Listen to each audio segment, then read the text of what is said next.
High প্রিয় শিক্ষার্থী বন্ধুরা, আসসালামু আলাইকুম। আশা করি সবাই ভালো আছেন। আজকে আপনাদের সামনে আলোচনা করব কস্ট অ্যাকাউন্টিং এর দ্বিতীয় অধ্যায় হতে কস্ট শিট এর একটি ফরম্যাট নিয়ে। আমার অনলাইন ক্লাসগুলো সবার আগে পাওয়ার জন্য আমার চ্যানেলকে সাবস্ক্রাইব করুন, লাইক করুন, বেশি বেশি শেয়ার করুন। Let's go. Format of cost sheet, ব্যয় বিবরণীর নমুনা। এখানে সর্বপ্রথমে লিখতে হবে প্রতিষ্ঠানের নাম। আমি এখানে কাল্পনিকভাবে জসিম এডুকেশন লিখেছি এবং নিচে কস্ট শিট। উপরের হেডিংটা লেখার পরে আমরা একটি ছক অঙ্কন করব পার্টিকুলার্স টাকা দিয়ে। আমরা আজকে আলোচনা করতেছি কস্ট শিট এর একটি নমুনা ছক নিয়ে। কস্ট শিট এটি নির্ণয় করা হয় কয়েকটি প্রধান স্টেপে ভাগ করে। যেমন এখানে আছে, দেখুন কালার করে দেওয়া আছে, র মেটেরিয়াল ইউজড ব্যবহৃত কাঁচামাল, এরপর হচ্ছে প্রাইম কস্ট বা মুখ্য ব্যয়, ফ্যাক্টরি কস্ট বা কারখানা ব্যয়, কস্ট অফ প্রোডাকশন উৎপাদন ব্যয়, কস্ট অফ গুডস সোল্ড বিক্রিত পণ্যের ব্যয়, কস্ট অফ সেলস অথবা টোটাল কস্ট অর্থাৎ মোট ব্যয়, এরপর হচ্ছে সর্বশেষে সেলস। এটি হচ্ছে একটি পূর্ণাঙ্গ কস্ট শিট।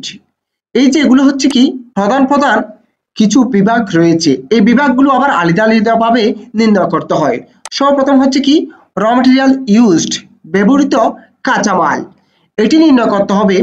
ওপেনিং র মেটেরিয়াল এর সাথে যোগ করতে হবে নেট পারচেজ, এখান থেকে বাদ দিতে হবে ক্লোজিং র মেটেরিয়াল, যেটি পাবে সেটি হচ্ছে র মেটেরিয়াল ইউজড।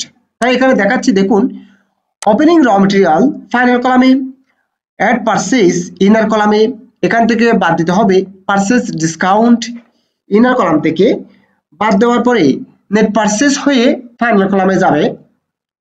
এর সাথে যোগ করতে হবে ক্রয় সংশ্লিষ্ট ব্যয়, যেমন ফ্রিট ইন ক্রয় পরিবহন ফাইনাল কলামে বসবে। এখান থেকে বাদ দিতে হবে ক্লোজিং র মেটেরিয়াল সমাপনী কাঁচামাল, বাদ দেওয়ার পরে যেটি পাবো সেটি হচ্ছে কি র মেটেরিয়াল ইউজড ব্যবহৃত কাঁচামাল।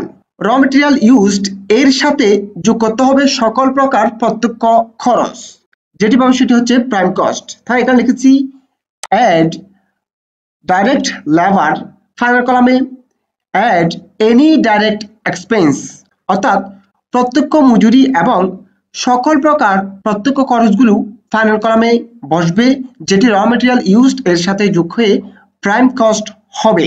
প্রাইম কস্ট এর সাথে যোগ করতে হবে কারখানা সংশ্লিষ্ট ব্যয় এবং পরোক্ষ খরচগুলো, যেমন এখানে লিখেছি plus factory overhead, salary expense বেতন খরচ, এনি ইনডাইরেক্ট এক্সপেন্স অর্থাৎ যে কোনো প্রকার পরোক্ষ ব্যয়। প্রাইম কস্ট এর সাথে যোগ হয়ে হবে ফ্যাক্টরি কস্ট বা কারখানা ব্যয়। কারখানা ব্যয় এর সাথে যোগ করতে হবে চলতি কার্যের প্রারম্ভিক মজুদ, বিয়োগ করতে হবে চলতি কার্যের সমাপনী মজুদ। তাই এখানে লিখেছি add opening work in process minus close in work in process, যেটি পাবো সেটি হচ্ছে কি কস্ট অফ প্রোডাকশন।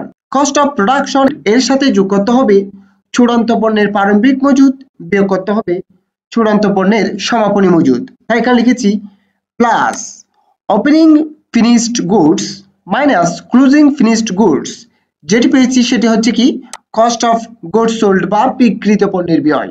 এর সাথে যোগ করতে হবে পরিচালন সংশ্লিষ্ট ব্যয়। পরিচালন সংশ্লিষ্ট ব্যয় দুই প্রকার, একটি হচ্ছে প্রশাসনিক খরচ, আরেকটি হচ্ছে বিক্রয় বন্টন খরচ। তাই এখানে লিখেছি add administrative expense, add selling and distribution expense.